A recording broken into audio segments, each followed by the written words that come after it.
frase que escogí, que dice que las victorias no se te suban a la cabeza y las derrotas no se te claven en el corazón.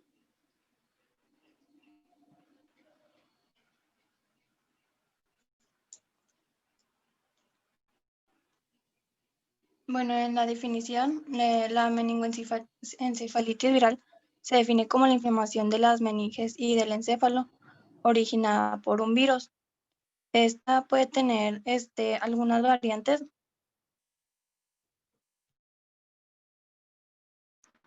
En cuanto al sitio anatómico afectado y manifestarse como meningitis, encefalitis, mielitis o alguna combinación de ellas. Algunos virus tienen la habilidad de penetrar el sistema nervioso central, causar inflamación en las leptomeninges y en el encéfalo, dando lugar a infecciones que en la mayoría de las veces son de sintomatología leve y autolimitadas. La meningitis viral es una enfermedad benigna, a diferencia con la bacteriana, que esta requiere de tratamiento urgente e inmediato, pero pues esta pueden ser prolongadas y agresivas e incluso llegan a producir una disfunción neurológica grave con secuelas permanentes y la muerte. En la clasificación, se va a clasificar de 3 formas, que son las agudas, las crónicas y las postinfecciosas. Las agudas son en las que existe un proceso inflamatorio del sistema nervioso central con manifestaciones clínicas sistémicas y sintomatología menor a 4 semanas. Las crónicas son las partículas virales persisten en el sistema nervioso, con manifestaciones clínicas de evolución lenta y los síntomas persisten por 4 semanas o más.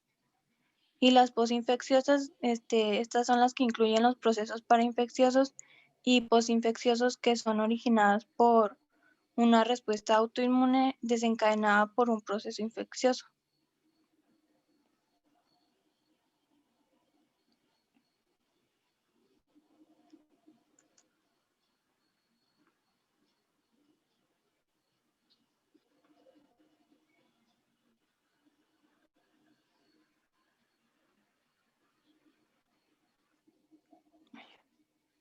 En años recientes, múltiples epidemias de meningitis por enterovirus han reportado alrededor del mundo, incluyendo continente americano, donde Estados Unidos, Cuba, México y Brasil han sido afectados por epidemias de diferente magnitud, demostrando que en la actualidad esta familia de virus son los responsables de más del 85% de las meningitis de etiología viral.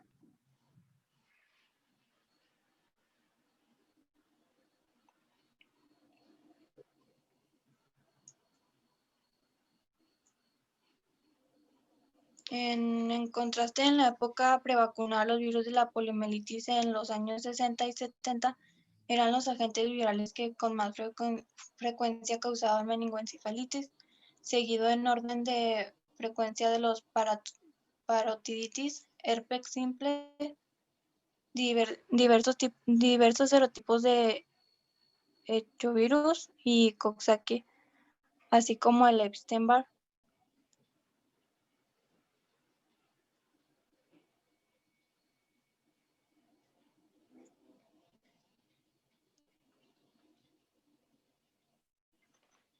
El arbovirus son transmitidas por artrópodos de los géneros Aedes y Culex, las cuales ocurren principalmente en los estados del norte de la República y de la costa del Golfo de México, siendo la de más reciente introducción la encefalitis por el virus del oeste del Nilo.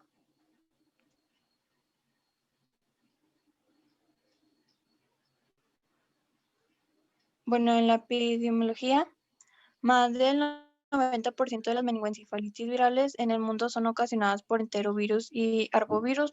Se calcula que el 50% de todos los casos de meningoencefalitis son de etiología viral.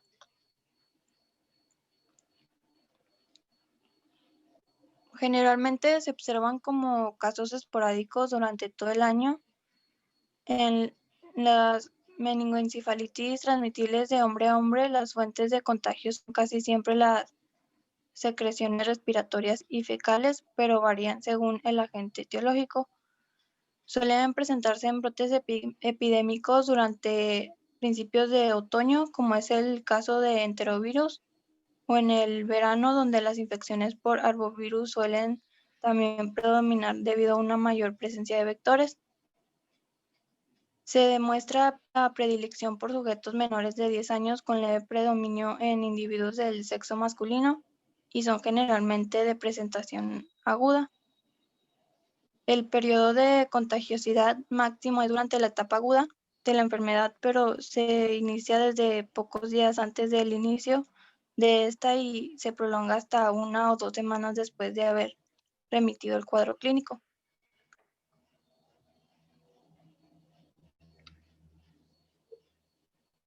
Bueno, en la patogenia, según el agente causal, la diseminación puede proceder por vía nerviosa, sanguínea o ambas. El virus va a invadir el organismo hasta que alcanza un número suficiente, va a penetrar las células locales y va a ir al tejido linfático, donde va a ocurrir la replicación del virus en los ganglios linfáticos regionales. Y ahí se va a presentar la primera viremia. Las características del hospedero son cruciales para determinar el grado de extensión y localización de la enfermedad viral.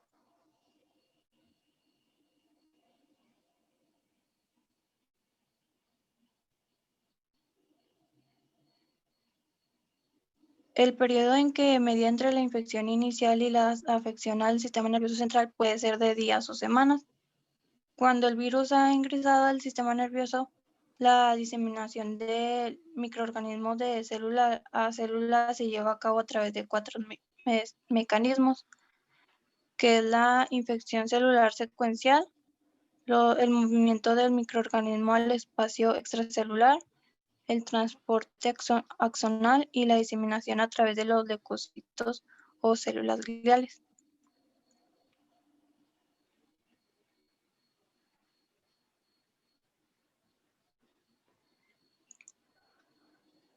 Al microscopio se va a apreciar infiltración perivascular y meningia. Puede haber también reacción glial y astrocítica y en algunos casos, cuerpos de inclusión intracelular.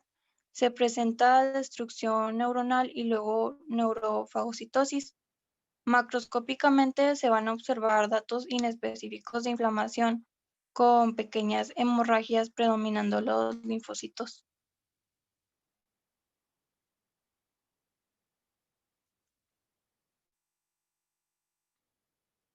Bueno, en las manifestaciones clínicas existe un amplio espectro de manifestaciones clínicas que aparecen según cuál sea el virus infectante, el sitio anatómico afectado, edad y estado inmunológico del hospedero, asintomático y solo detectable por alteraciones en el líquido cefalorraquídeo.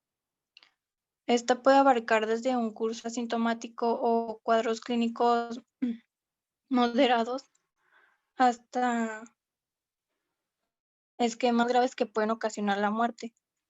Los criterios que definen un cuadro de encefalitis son la alteración en el estado de conciencia o en el estado mental, que pueden ir desde irritabilidad a letargo o coma, datos de focalización neurológica con o sin afección meningia.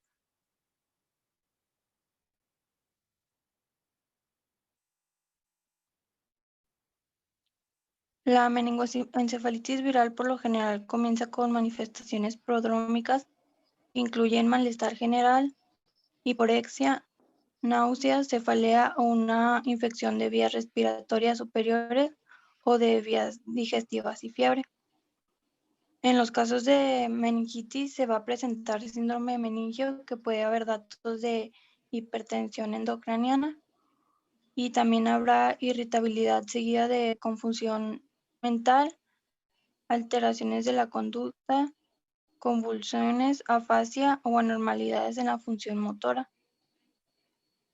También se puede presentar vómito, diarrea, tos o reacciones cutáneas durante un brote ocasionado por enterovirus.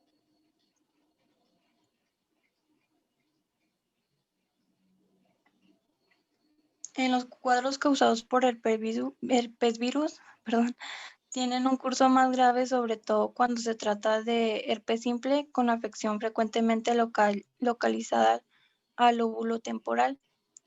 A la exploración física se puede encontrar fontanela bombada, signos meningios que son el Kerning, el Brudinsky y la rigidez de la nuca, y hipertonía. Con menor frecuencia se van a presentar paresia o parálisis de pares craneales, en especial del 3, del 6 y del 7, o datos de focalización, las anormalidades del lóbulo temporal.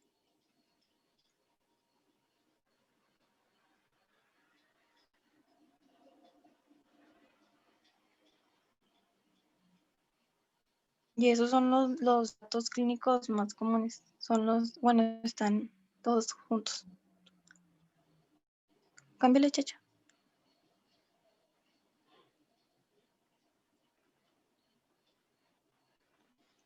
Bueno, para el diagnóstico es inicialmente clínico con base en los datos obtenidos del interrogatorio y la exploración física. Ante la sospecha es recomendable realizar un análisis citoquímico y microbiológico del líquido cefalorraquídeo obtenido por una punción lumbar. Por lo general en este se encuentra plecitosis menor de 100 células por milímetros cúbicos, creo que eso.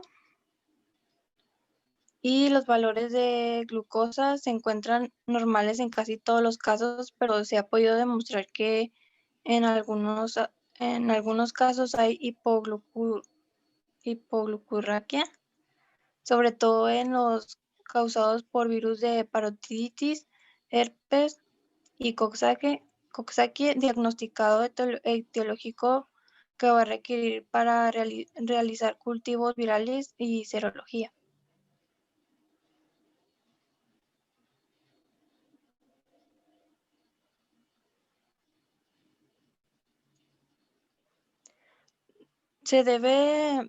Para el diagnóstico diferencial se debe establecer en el primer lugar el diagnóstico diferencial con otras posibles causas de meningitis aséptica, a saber, meningitis bacteriana aguda y meningitis tuberculosa. En estos casos, pues va a ser recomendable iniciar un tratamiento antibiótico empírico.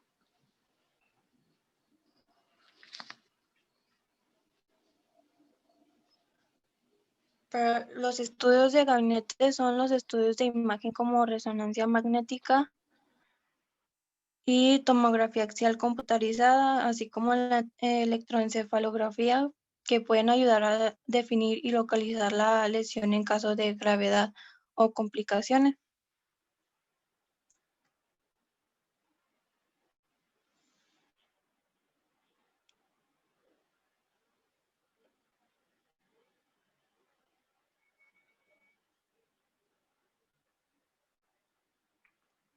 Bueno, para el tratamiento no existe un tratamiento antiviral específico, perdón, excepto en la encefalitis causada por virus del herpes simple o citomegalovirus. Las dosis de aciclovir es de 30 miligramos por kilogramo al día o 250 miligramos de superficie corporal intravenosa cada 8 por 10 días.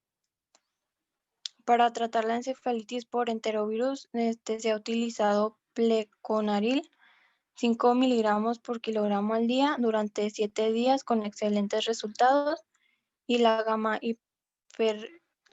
globulina hiperinmune para varicela. También resultan esenciales las medidas generales de sostén que se deben de vigilar los signos vitales y hacer la exploración neurológica con la finalidad de detectar complicaciones o deterioro, y el control de las crisis convulsivas y el manejo de edema cerebral.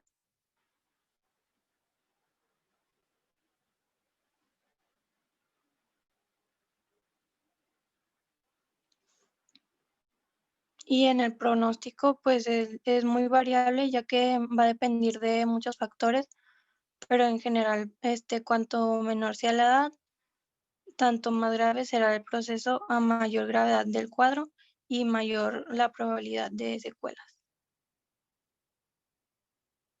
Y ya, doctor, sería todo. Qué milagros. Está muy buena tu presentación. Me gustó cómo presentas las cosas y pues la verdad es que sí, o sea, sí te quedó muy bien. Siento que no te faltó nada, pero pues vamos a hacer el resumen de las meningitis virales, ¿verdad? Bueno, principalmente, ¿alguien sabe qué porcentaje de meningitis son virales?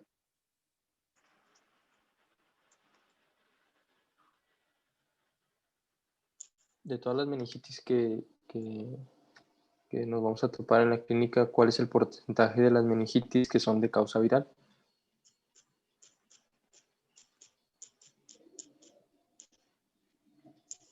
Más o menos como 30%, ¿no? ¿Quién dijo? Gamaliel. No, Gamaliel, te estás yendo un poquito arriba. Bájale un poco más. Como el 10, ¿no? El 10%, efectivamente, el 10% de las meningitis se consideran virales. Es un número pues que no está bien establecido porque cuando no en todas las meningitis se hace el cultivo del virus, sino siempre se encuentra el agente causal. Además, como el tratamiento depende de la gente, muchas veces, como mencionó Milagros, las meningitis virales son autolimitadas y son benignas. Entonces, por lo general, el paciente es hospitalizado y simplemente se le dan medidas generales o medidas neurológicas y después pues se resuelve el cuadro y no se encuentra la etiología, ¿verdad? Y cuando no se encuentra la etiología se presume que es una meningitis aséptica, pero se considera que el 10% de todas las meningitis son de origen viral. ¿Cuál va a ser la etiología de las meningitis? ¿Cuál va a ser la principal etiología de las meningitis de origen viral?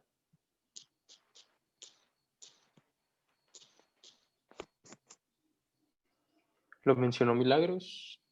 Los enterovirus. Sí, los enterovirus causan el 85%, bueno, se considera que causan el 85% de las meningoencefalitis virales. Y ahí se están peleando el lugar con los arbovirus. Los arbovirus también causan de repente epidemias de meningoencefalitis. Entonces, esas van a ser nuestras principales causas, ¿verdad? En primer lugar tenemos el enterovirus y luego el arbovirus. Les digo, igual hay muchos virus que te pueden causar meningoencefalitis. Entre ellos se habla también de, por ejemplo, el virus de la parotiditis, el herpes simple, pues el polio, la rabia, pues como ya se mencionó, el virus Coxsackie, los ecovirus y entre otros, ¿verdad? Sí son muy numerosos los virus que te pueden causar una meningoencefalitis, pero pues vamos a considerar que el 85% están dadas por enterovirus. Es una causa importante de hospitalización en edades pediátricas. A los pediatras les toca mucho ver niños con encefalitis y pues como se menciona, es un cuadro hasta cierto punto benigno porque también depende del virus. Depende del virus que te dé, es la letalidad con la que con la que se va a manejar esta enfermedad, llegando a ser de que, pues no sé, 5% para unas enfermedades y 100% para el virus de la rabia. Vamos a tener que dar brotes epidémicos durante el verano y a principios de otoño. Entonces, es seguro que si ahorita nos vayamos a un hospital pediátrico, vaya a haber algunos niños internados por encefalitis, meningoencefalitis. Claro que lo más probable que de ahorita es que sea por coronavirus, ¿verdad? Digo, no se incluye dentro del libro porque pues obviamente es un evento que está pasando ahorita. Habría que investigar cuántos son los niños que han tenido manifestaciones como meningitis, ¿verdad? Por coronavirus. Eso estaría muy interesante. Y bueno, tiene un predominio por el sexo masculino, no se habla por qué es más predominante en los niños varones y son niños menores de 10 años principalmente a los que les da meningoencefalitis. Bueno, dentro de todo esto que hablamos, ¿alguien sabe cómo se hace el diagnóstico de las encefalitis, meningoencefalitis virales? Pues sería por una punción para tomar líquido cefalorraquídeo. Ujú. Sí, de hecho eso es muy importante lo del líquido cefalorraquídeo. Es importante que se aprendan las características del líquido cefalorraquídeo cuando se trata de una meningitis viral, bacteriana o tuberculosa, ¿verdad? En el caso de las meningitis, bueno, el diagnóstico de la meningitis es meramente clínico, ¿verdad? Con los signos que nos mencionó Milagros y pues obviamente si hay afección neurológica, ¿verdad? Alguien que me mencione los signos que vimos ahorita, los signos de afección meningia. Es más, alguien dígame uno y descríbamelo, ¿cómo es un signo?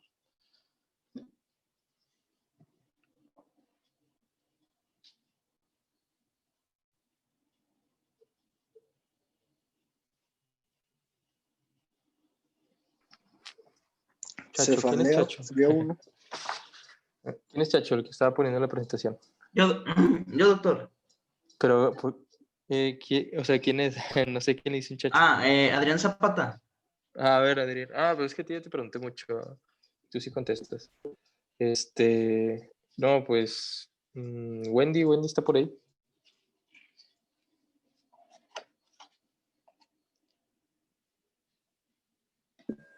¿No? ¿Eran 3, no, doctor? Sí, doctor. Sí, no, Adrián, no te apures tú. Es que tú ya me has contestado mucho cada vez que te pregunto, entonces, necesito que participen los demás. Wendy, dime un signo meningio y descríbemelo con tus palabras, ¿va?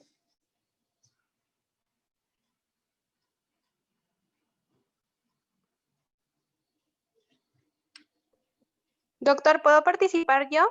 Irene. Bueno, pero sí, Irene, nada más dame la oportunidad de que Wendy nos diga uno y luego ya tú nos dices otro. Ok. Venga, Wendy, hasta te los puedes inventar.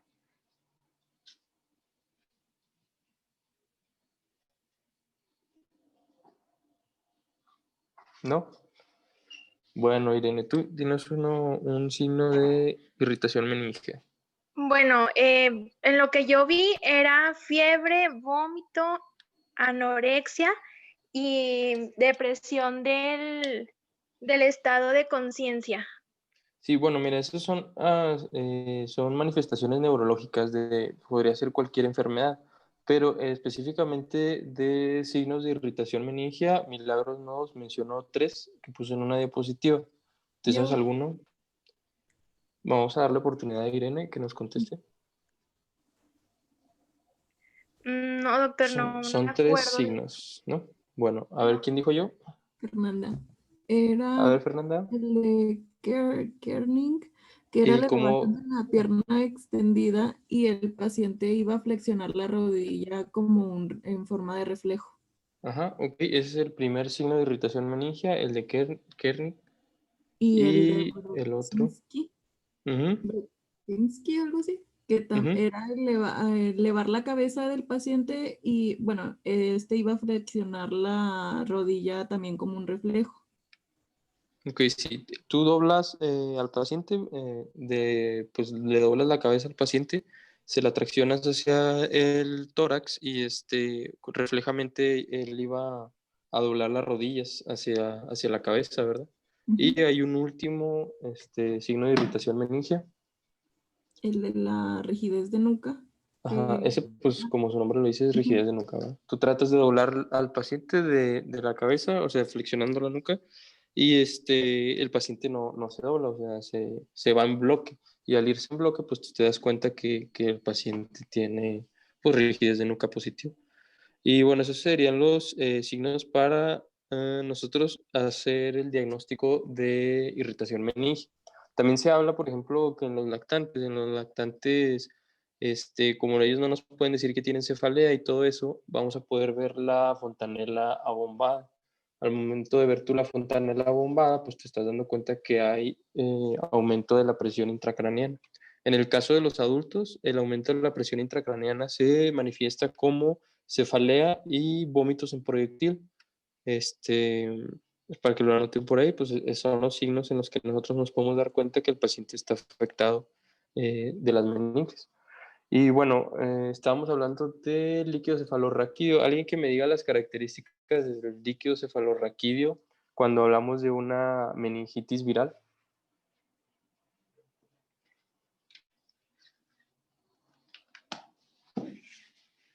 Mucho Milagros mencionó las características que tienen. Bueno, no sé si, no recuerdo que las haya mencionado todas, pero sí vienen en el libro.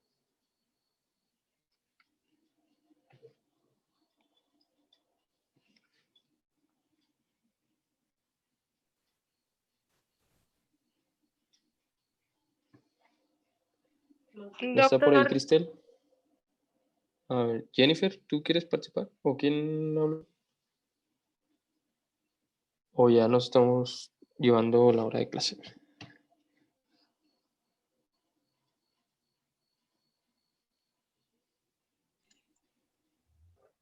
¿No era lo de pleocitosis, doctor?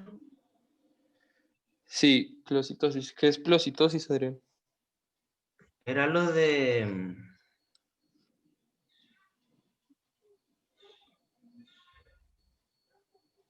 Uy. Creo que era menor de 100 células por milímetro cúbico, ¿no? Ok, Y sí, que la glucosa efectivamente. iba a tener valores normales, nomás que en ciertos casos no iba a ser eso porque iba a haber hipoglucorrequia, algo así mencionó Milagros. Ujú. Y había una característica, una última característica.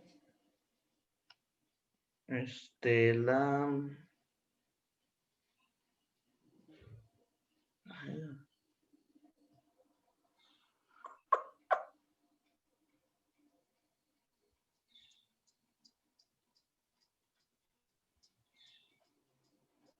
¿No? ¿Alguien le quiere ayudar a Adrián?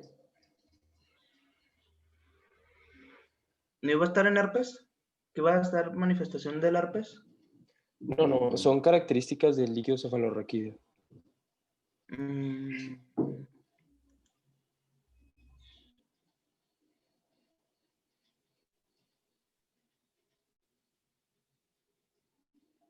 pues que no iba a ser ni purulento ni turbio, ¿no, doctor? Mm, Bueno, eso es un poquito variable, lo de purulento y turbio y todo eso. Sí se menciona que en las meningitis virales se aparece como claro, ¿va? No como en las bacterianas que se ve turbio. Pero dentro de las características microscópicas vamos a tener tres, que dos ya mencionó Adrián. La primera es pues la pleocitosis. La pleocitosis es la presencia de células en un líquido estéril. En este caso, en el líquido cefalorraquídeo, pues no debe haber células, pero en el caso de una meningitis viral vamos a tener que el número se habla de que de menos de 500. En el libro dice menos de 100, pero he visto otros lados que se maneja menos de 500 células por milímetro cúbico. Habló también de la glucosa. Por lo general en el líquido cefalorraquídeo hay una relación con respecto a la glucosa en sangre, pero en el caso de las meningitis virales la glucosa va a estar normal, o sea, no va a estar ni elevada ni disminuida. Y falta una característica del líquido cefalorraquídeo. ¿No puede ser la concentración de proteínas? Sí, exacto. ¿Es Yasmín? Sí. Sí, exacto, Yasmín. La concentración de proteínas en el líquido cefalorraquídeo. Este, ¿Cuánto debe ser la concentración de proteína? ¿Cómo debe estar la concentración de proteínas en el líquido cefalorraquídeo en una meningitis viral? Dice que, bueno, va a estar normal o ligeramente aumentada. A diferencia de la Exactamente. bacteriana, en la bacteriana va a estar elevada. Sí, exactamente. En el caso de las meningitis virales, las proteínas son normales. Se habla que las proteínas deben ser menos de 100 miligramos de proteínas por decilitro de líquido cefalorraquídeo. Y bueno, esas son las tres características que se tienen que aprender del líquido cefalorraquídeo con respecto a las meningitis virales. ¿Por qué? Porque toda meningitis, bueno, la mayoría de las meningitis, que para encontrar nosotros el agente causal, hay que hacerle un cultivo de líquido cefalorraquídeo. Y al momento que se hace el cultivo de líquido cefalorraquídeo, también se investigan las características. Y pues esto nos orienta con respecto al diagnóstico. Entonces, en el líquido cefalorraquídeo, en una meningitis viral, vamos a tener pocas células en el líquido cefalorraquídeo. Se habla que principalmente vamos a encontrar linfocitos. Esto pues obviamente porque los linfocitos son los que atacan las infecciones virales. La glucosa va a estar normal porque los virus no se alimentan principalmente de glucosa. Y las proteínas van a estar normales porque los virus no afectan la concentración de proteínas en el líquido cefalorraquídeo. Entonces, para que lo anoten, porque pues, si les ponemos un caso clínico de meningitis virales, lo más probable es que se pongan las características de líquido cefalorraquídeo. Y bueno, ya por último, el tratamiento era específico de la gente. Realmente hay muchos que no tienen tratamiento y hay unos que sí, hay unos que no. Y pues en cuanto tú encuentres el agente causal, digo, si es una meningitis que fue benigna, el paciente no se puso muy mal y se autolimitó, pues entonces por lo general no se hace PCR, pero pues cuando el paciente sí está cursando con una meningitis que es muy grave y que sí lo está dejando en estupor o en estado de coma, pues sí se hace el cultivo, digo, el PCR para establecer el agente causal y atacar el virus que se lo esté causando, ¿verdad? Y digo, bueno, entonces el diagnóstico fue meramente clínico de las meningitis y ya para establecer la etiología, pues se hace una punción lumbar y un PCR para hacer el diagnóstico específico. Y se mencionó también los métodos de imagen. Los métodos de imagen, pues nada más son para saber dónde está la afección, pues sí, en qué lugar del sistema nervioso central está causando la afección el virus, ¿verdad?